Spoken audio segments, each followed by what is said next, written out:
The AI infrastructure race just got louder, and this time it is not only about who can train the biggest model. OpenAI and Broadcom are now talking about a custom chip effort built for massive compute expansion. While the scale they are targeting is so large, it starts to look like utility planning, not just product planning. At the same time, the industry is still wrestling with security, talent, and platform control, which means today's headlines are all about who owns the stack and who gets to use it. This is TSL, Byte Sized, your daily AI news brief for Thursday, June 25th, 2026. Let's get into it. The biggest story today is OpenAI and Broadcom's custom AI chip push, according to the New York Times and CNBC. The New York Times reported that OpenAI plans to use enough chips to consume 10 gigawatts of electricity, which gives you a sense of just how far the company is thinking beyond software. CNBC added that the first joint project is called Jalapeno, and that it arrives about 8 months after the two companies first announced their chip partnership.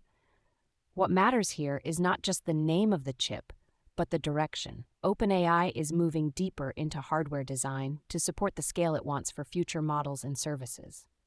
That could affect everything from cost structure to deployment speed, because custom silicon can be tuned for specific workloads instead of relying entirely on general-purpose accelerators. For listeners, the key takeaway is that AI competition is increasingly about infrastructure ownership, not just model quality. When a company starts planning around gigawatt-level power demand, it is signaling that the next phase of AI will be shaped by energy, supply chains, and long-term compute control. The second major story is Anthropic's accusation that Alibaba tried to extract its model capabilities through what it calls a distillation attack, according to CNBC. In a letter obtained by CNBC, Anthropic said Alibaba carried out what it described as the largest known distillation attack on Anthropic to date, and used language calling the effort brazenly and illicitly aimed at pulling out AI capabilities. Distillation, in plain terms, is when one model is used to help another model imitate its behavior. But the allegation here is that the process crossed a line into unauthorized extraction. That matters because it goes straight to the question of how frontier model companies protect their intellectual property and their competitive edge.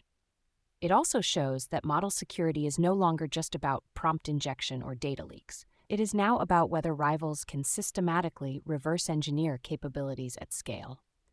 For enterprise buyers and developers, this is a reminder that access to a model is not the same thing as permission to replicate it. The broader issue is that as models get more capable, the incentives to copy them get stronger too. Qualcomm is making a big software bet alongside its hardware business, according to tech startups. The company said Wednesday it plans to acquire AI startup Modular in an all-stock deal valued at about $3.92 billion, and the goal is to build a software layer that can run AI models across different hardware platforms. That is important because Nvidia's CUDA ecosystem has become a major advantage in AI development, and Qualcomm appears to be aiming at the layer above the chip itself. Modular has been known for software designed to make model deployment more portable, which could matter for companies that do not want to rebuild their stack every time they change hardware. If the deal closes, Qualcomm would be buying more than a startup.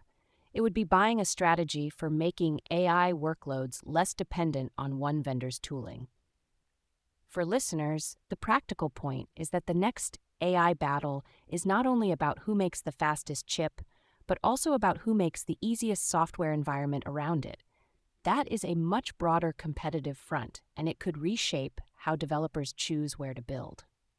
Google is still dealing with talent pressure, and Bloomberg says 2 more prominent AI researchers are planning to leave for Anthropic.